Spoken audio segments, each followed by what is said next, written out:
The automotive service industry is a dying industry. And in my opinion, there's a very clear reason why. This is an industry that is surprisingly difficult to become firmly established in. I worked in this industry for a year. I worked as a lube tech at a car dealership, and I learned a lot, not about how to work on vehicles, but about the industry and its flaws. And in my opinion, this industry is not long for this world if changes are not made. So let's talk about what I learned in a year as a lube tech. The automotive service industry is incredibly difficult to get your start in. Typically, the only way that you can get your start is as a lube tech. Obviously, there's also options like schooling, many of which take multiple years. And if you're willing to do that, then you have a better chance of getting hired in a higher up position from the start.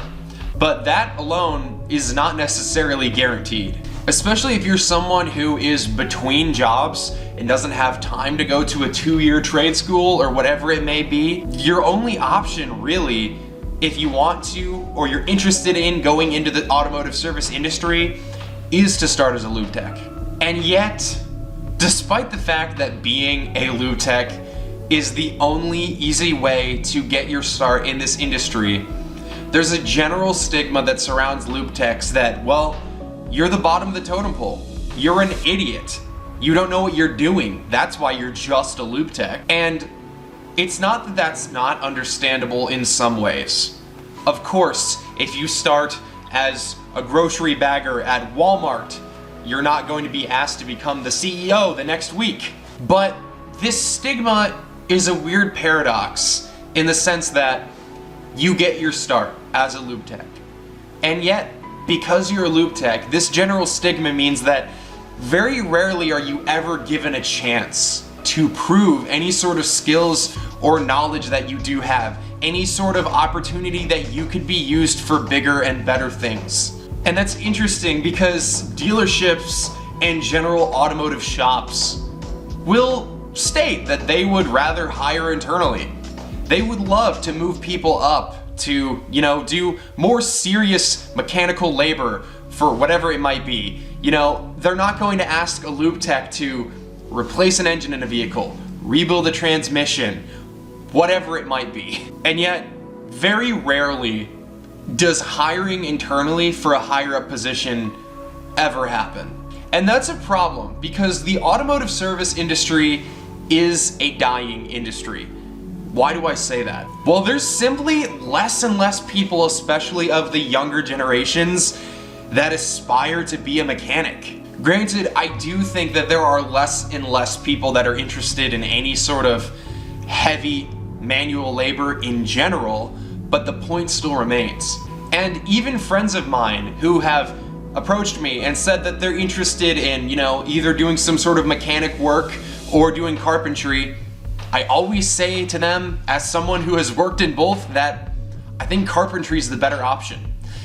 Being in the automotive service industry is just not as rewarding or as lucrative as it once was. There are a lot of more lucrative and probably more rewarding careers in general that are much easier to get your foot into at a base level.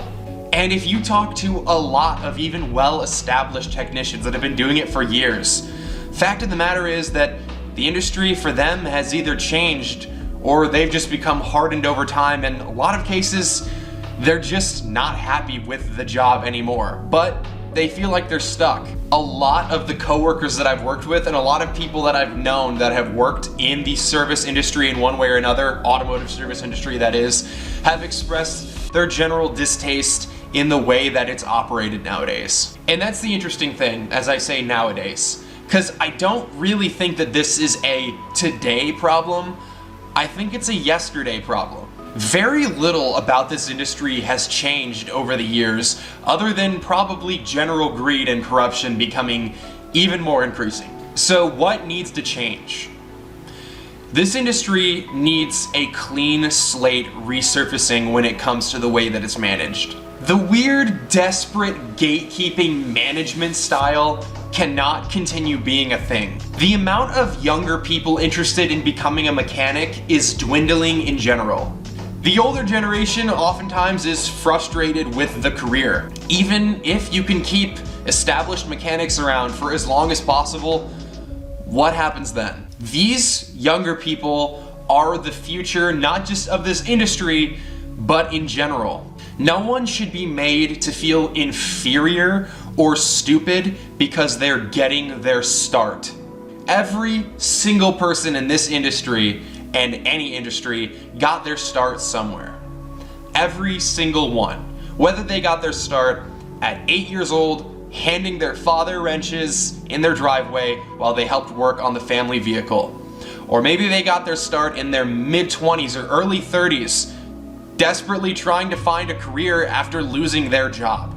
Whatever the case, they got their start. Maybe they've done great things since then, but this losing touch with reality is a big problem in this industry and a lot of industries. And I wholeheartedly hope that if you're a younger person who's watching this video and this is a career and an industry that you're interested in and that you'd like to become a part of, I hope that this changes for your sake. And this is an industry that I love and I care about.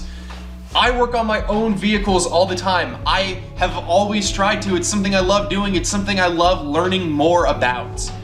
But the fact of the matter is, the way that this industry is operating right now, it can't continue, or it's not going to survive, at least not in its current form factor. And really, as electric cars and other similar things that require less maintenance are honing over the horizon, I think that this industry needs to change and do its best to work with what it still has left while it's still around, because it's not going to last forever in the same way like it has for years, decades. But I don't want this to be too negative. If you're a lube tech out there, do your best to stand out and do your best to be a hard worker. I sure hope for your sake that you will be able to move on to whatever it is you want to do, whether it's in this industry or not. I wish you the absolute best. And for the car industry as a whole, I wish you the absolute best because you're an industry that I love. But I really hope that the future shifts into a more positive light. So thank you guys so much for watching. I've been Colton. If you enjoyed this video and you'd like to see other automotive related content, please consider subscribing and giving this video a like, and I will see you guys next time.